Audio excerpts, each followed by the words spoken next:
Entonces, por eso yo soy muy rompedor. De hecho, cuando he hablado cuando hablo entre compañeros del tema de huesos, muchos dicen, tonterías. Pero va mucho por aquí, porque claro, cuando en la medicina, es que hoy en día estamos llevando una medicina que es de evidencia científica, ¿no? Pero claro, luego, sobre todo a la hora de poner tratamientos, eso de la evidencia científica es un poco un inventazo de los laboratorios para encajarnos muchos fármacos que al cabo de que llevan 2 o 3 años comercializados y sacando sus royalties, dices, vamos a quitarlo de la... Pasó con el Vioxx. El Vioxx era un antiinflamatorio que no afectaba al estómago, como los antiinflamatorios clásicos. Oye, pues fantástico, empezaron a comercializar, carísimo, una burrada. Claro, dices, bueno, se justifica tanto beneficio, el I+D, tienen que amortizar los laboratorios. Y al cabo de 2 o 3 años, el mismo laboratorio lo retira. Dices, ¿qué rayos? ¿Y saben por qué? Porque resulta que había crisis hipertensivas y debido al aumento de tensión con el uso del Vioxx, daban infartos de corazón. Y el mismo laboratorio se adelanta antes de que les caiga una lluvia de demandas y lo retira, lo quita de en medio. Y luego, pero claro, no es tan bueno el laboratorio, no es tan Santa Santorum. Resulta que luego amortiza el espacio que deja el Vioxx por otro, más caro todavía, con las mismas condiciones y que seguramente lo tenían guardado en la recámara para meter. O sea, que esta jugada posiblemente la tendrían. Y lo grave es que se filtran documentos del laboratorio que sabían que tenían esas crisis hipertensivas, que esos estudios no se presentan a sanidad, evidentemente, para que te utilice la comercialización de un fármaco, pero esos salieron y se filtraron y decir, oye, el laboratorio sabía perfectamente que iba a haber un efecto secundario importante, son crisis hipertensivas y infartos de corazón como consecuencia de las mismas, ¿no? Pues lo retiran, han ganado un dinero, un pastizal, generan un hueco de los antiinflamatorios que no afectan al estómago y ocupan ese hueco con otro del mismo laboratorio. Pues así son.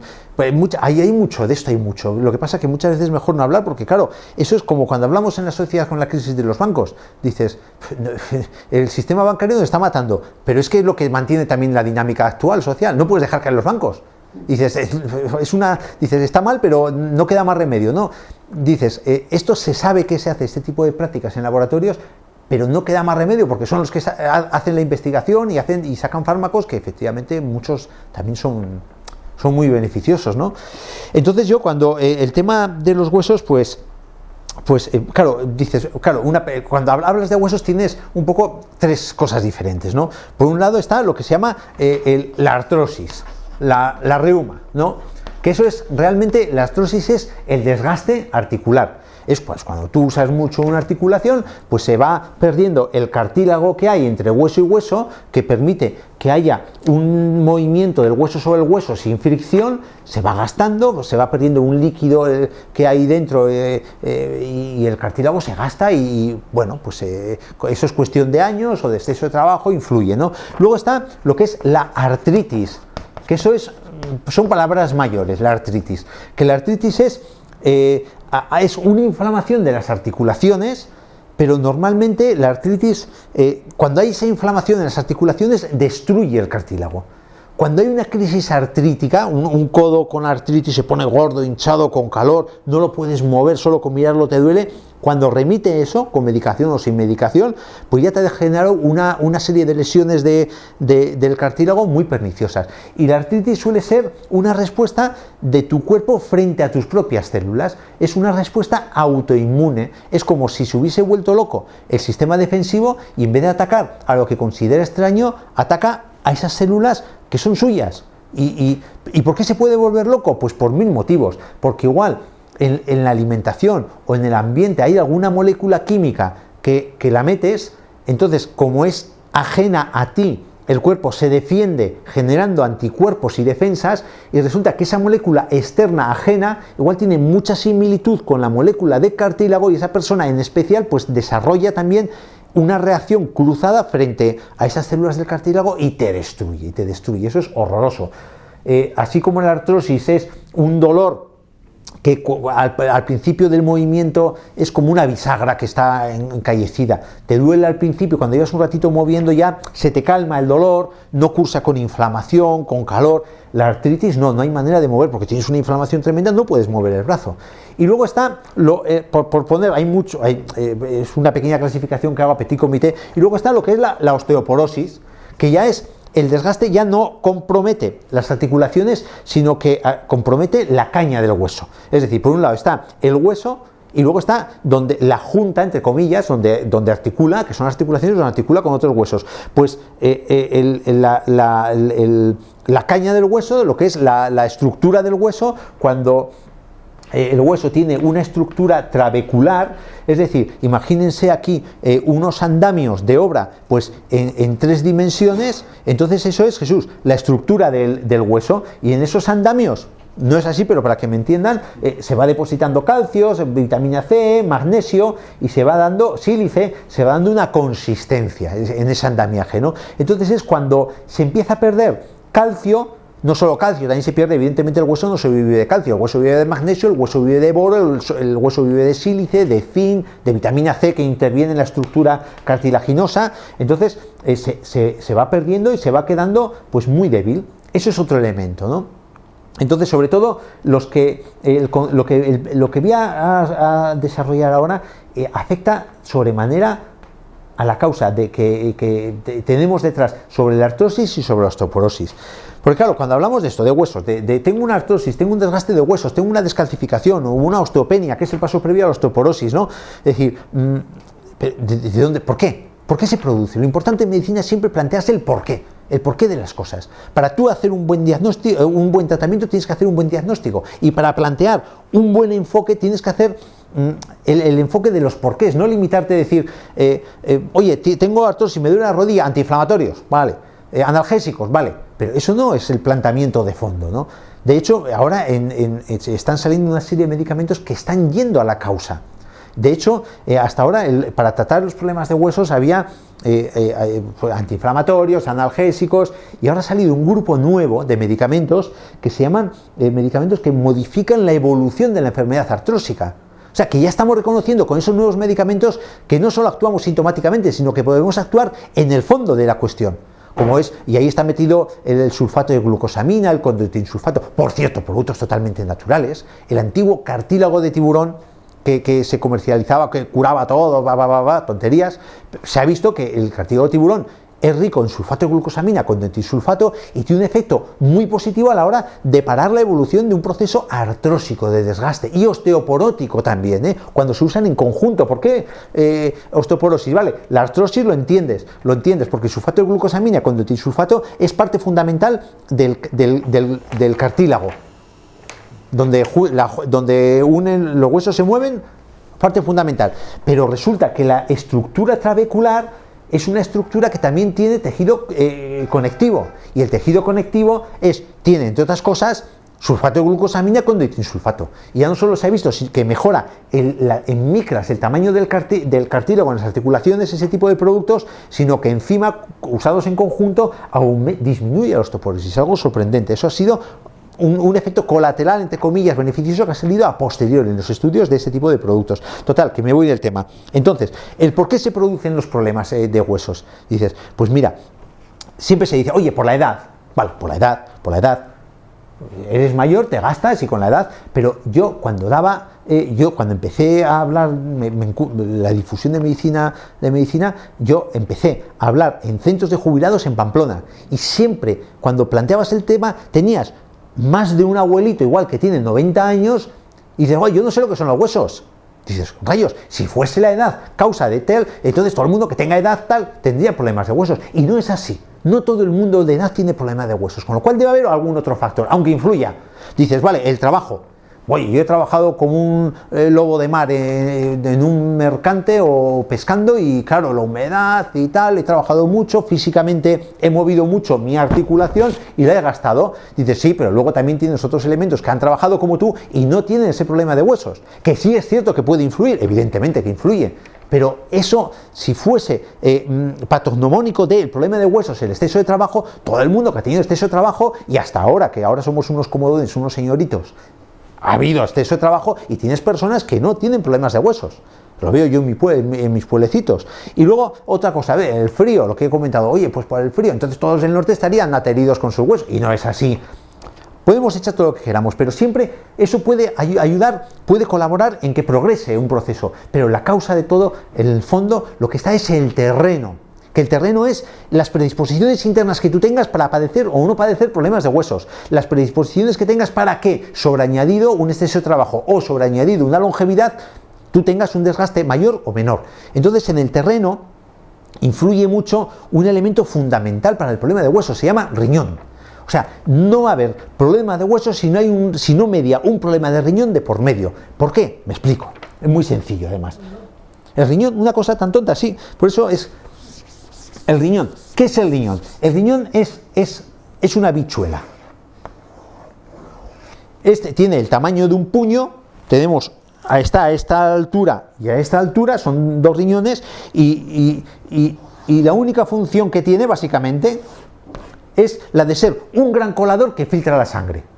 Entonces, la sangre tiene más funciones, evidentemente, pero un poco de una forma, es como un colador. Pasa por aquí la sangre, entonces la sangre está llena de desechos tóxicos, pasa por el colador, por los uréteres sale la caca que tenemos que eliminar por vía urinaria, y luego de aquí nos sale una sangre más o menos limpia.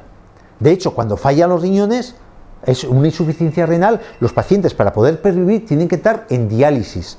Es decir, son unas máquinas, las de diálisis, son unos filtros externos al cuerpo por donde pasa la sangre, se cuela la sangre, buenas tardes, se cuela la sangre y otra vez la metemos dentro del paciente, que es una sangre limpia, en condiciones.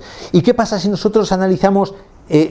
Metemos sangre con residuos metabólicos inherentes a la digestión, al desgaste de la actividad física, y sale una sangre limpia. Entonces, toda esta caca, esta porquería, sale por vías urinarias. ¿Y qué característica tiene la orina? Rayos, la orina es muy ácida. La orina es ácida.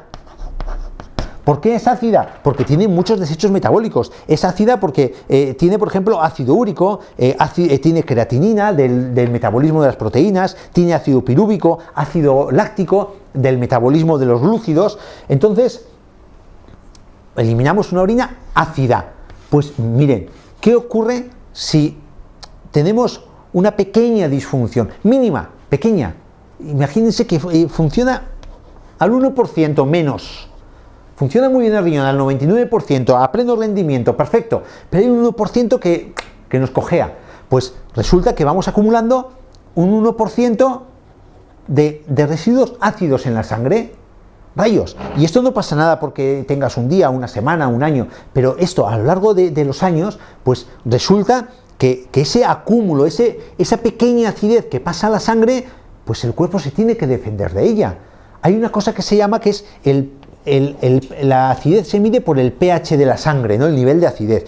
Y en la sangre tiene que ser clavado. Es 7,32, 34, bueno, clavado. ¿Por qué? Porque el equilibrio ácido-base, o por la acidez en la sangre van nutrientes, van vitaminas, van glúcidos, van proteínas. Esto, un cambio de acidez nos puede desnaturalizar, o sea, nos desnaturaliza lo que nos aportan los nutrientes a todo nuestro cuerpo, con lo cual el cuerpo, para defenderse de esto, tiene una cosa que se llama sistemas tampón, es decir, son unos mecanismos de defensa que tiene nuestro cuerpo para neutralizar la acidez, pero esos sistemas tampón se ven saturados enseguida, con lo cual el cuerpo busca por supervivencia una alternativa. ¿Qué alternativa tiene por supervivencia? ¿Cómo se apaga el fuego? Con agua. ¿Cómo se apaga lo ácido? Con alcalinidad. ¿Y dónde está el pool, el conjunto de alcalinidad en nuestro cuerpo? Pues fundamentalmente en los huesos, fundamentalmente el calcio de los huesos. Entonces nuestro cuerpo está como mal menor, está, entre comillas, descalcificando nuestros huesos para neutralizar y mantener una pervivencia, una supervivencia de nuestro cuerpo. Siempre va a buscar nuestro cuerpo mal menor. Cuando hablemos de ácido úrico en nuestro cuerpo, ya veremos cómo busca mal menor, siempre mal menor.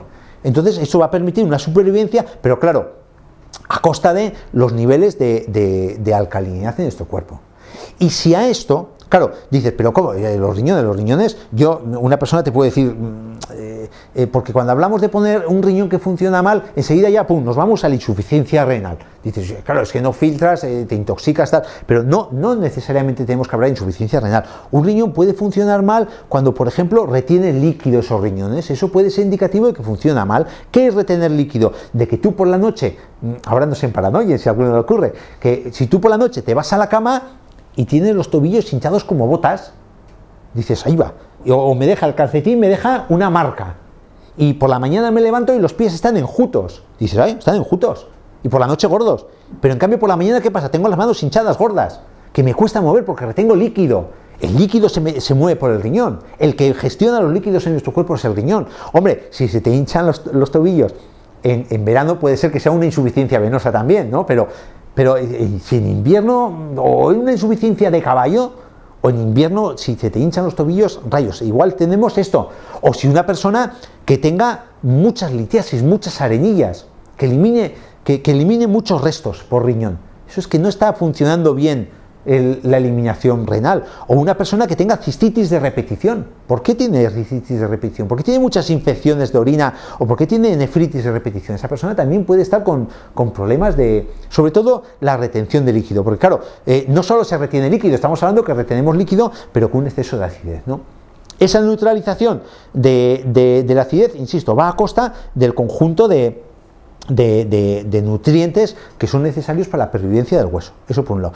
Luego, si a esto le añadimos lo que en otras charlas hemos comentado, la acidez, los alimentos ácidos, es que el nombre ya lo dice, alimentos ácidos. Entonces, ¿qué pasa? Si ya podemos tener algún problemilla de acúmulo de acidez por el gran riñón, y si encima metemos un exceso de alimentos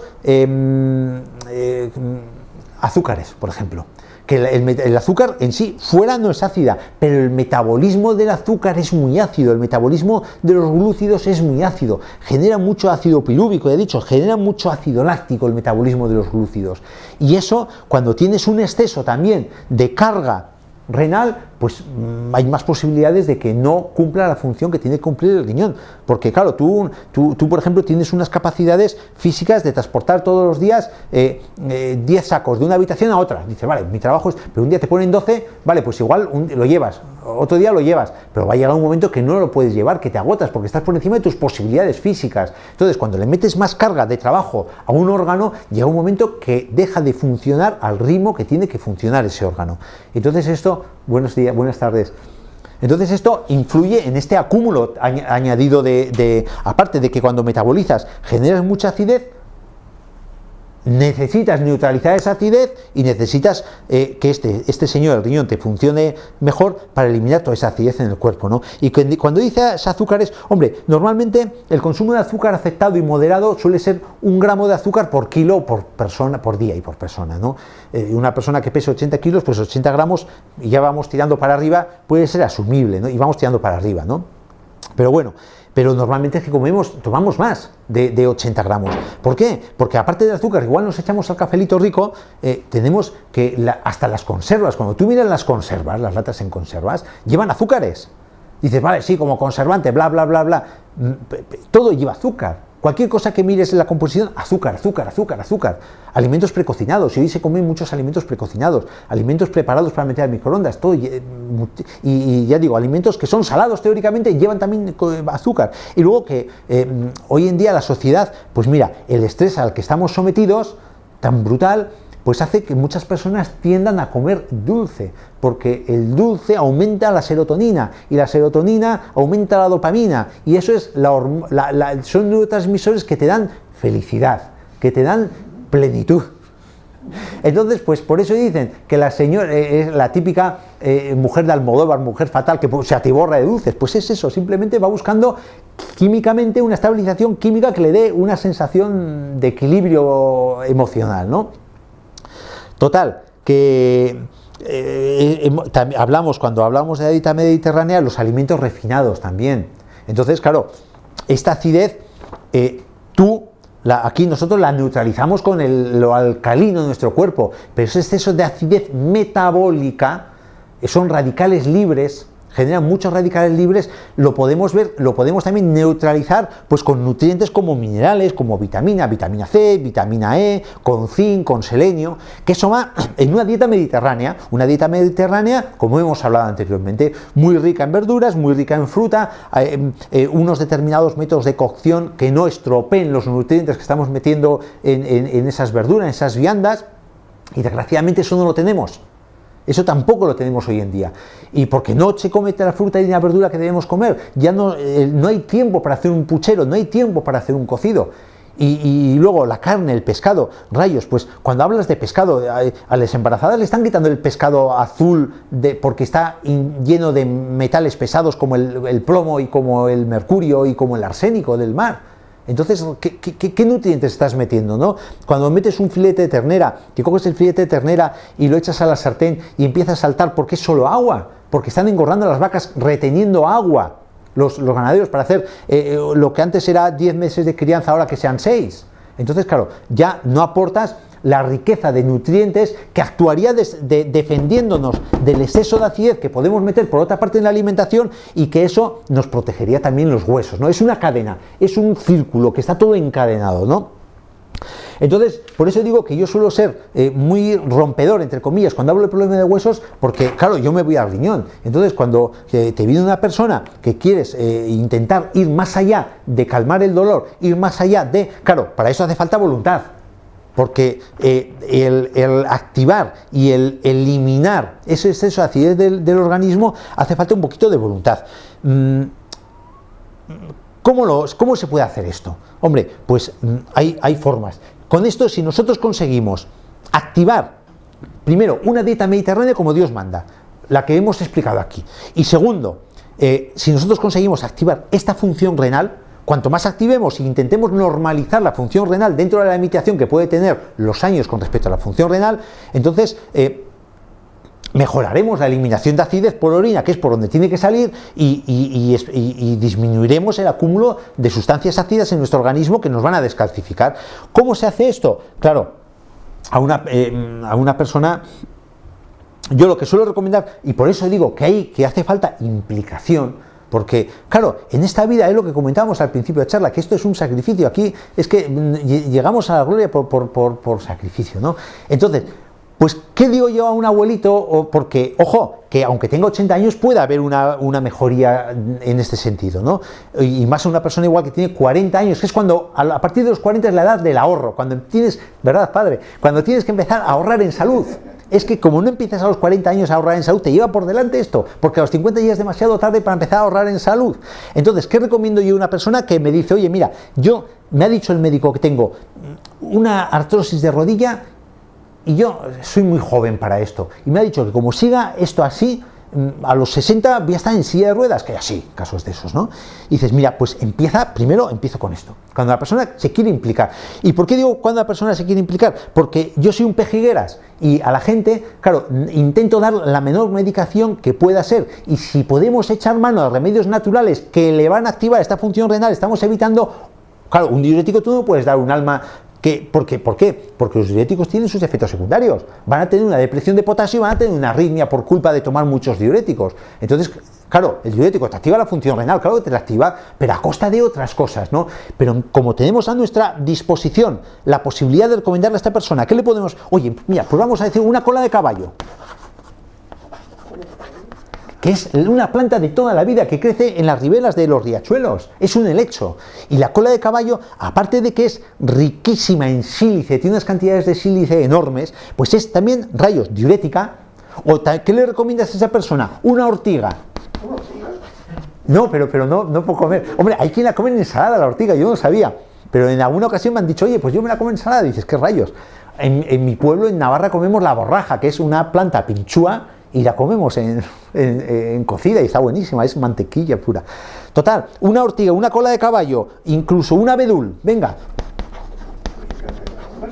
No, por Dios, en infusión, que una persona que haga infusiones, por ejemplo, de cola de caballo. La ortiga, aparte de que la ortiga estimula la diuresis, estimula la función renal, la ortiga también aporta muchísimos nutrientes. De hecho, la ortiga, cuando había época de escasez, se usaba como antianémica, la ortiga, comer ortigas, por la cantidad de nutrientes, y tiene muchísimo calcio, es brutal la cantidad de calcio. La cola de caballo nos aporta sílice, que el sílice nos da dureza a la estructura, y el calcio nos da la estructura, y el sílice nos da la dureza, que eso nos aporta el sílice, la cola de caballo y la ortiga del calcio. ¿Qué dices a la persona? Oye, pues mira, vete a una parafarmacia, o vete a un herbolario, o farmacias hoy en día, que te preparen tu bolsita de hierbajos, que te mezcles esos 3 hierbajos, y todos los días te haces una infusión juntas, para que no tengas que hacer una de cola de caballo, otra de abedul, otra de ortiga. Oye, que te prepare tu farmacia, tu infusioncita en una bolsa, te prepara una bolsa de medio kilo, y todos los días te haces tu infusioncita con tu cuchara. Y el hecho también, créanse, el hecho de, o sea, eso se puede hacer en extracto, en comprimidos y tal, pero el hecho de que una persona tú le pongas a hacer tu cacico como de toda la vida se ha hecho antes, hacer tu infusión, psicológicamente esa persona está esforzándose para su mejoría. Y es que yo no sé si será psicológico o no psicológico, pero cuando tú lo obligas a una persona a que se implique, es que mejora más. Seguramente será cierto que generas unas endorfinas y generas, hay unos cambios también de neurotransmisores, somos pura química, unos cambios de neurotransmisores que te mejoran el ánimo. Dices, oye, como estoy diciendo esto para curarme, mira, oye, parece que me duele menos y tal. ¿Sabes? Que eso también es importante en la persona, implicar. A mí me gusta que la persona se implique, que eso es para ella, como te has dejado y has llegado a esta situación, ahora tienes que meter horas para revertir esto. Y además horas con gusto, porque es para tu bien y vas para tu beneficio, ¿no? Y cuando, claro, estos son diuréticas, si la toma la persona a la noche, pues bueno, adiós noche, ¿no? Entre la próstata y tal, adiós. Y digo que se la tome por la mañana. Y cuando ve que esa persona, oye, pues empieza a orinar, me levanto con las manos hinchadas, rayos, y empieza a orinar y estoy toda la mañana en el servicio. Oye, pues eso te anima también, porque dices, oye, pues parece que va bien lo que me dice este hombre, ¿no? Y entonces con esto ya conseguimos un poco, estamos haciendo entre la dieta mediterránea y esto o otras que pueden ser alternativas, vamos, yo he puesto 3 porque son las 3 muy conocidas, que con esto ya estamos parando. Oye, paramos un poco más para comer. Venga. Y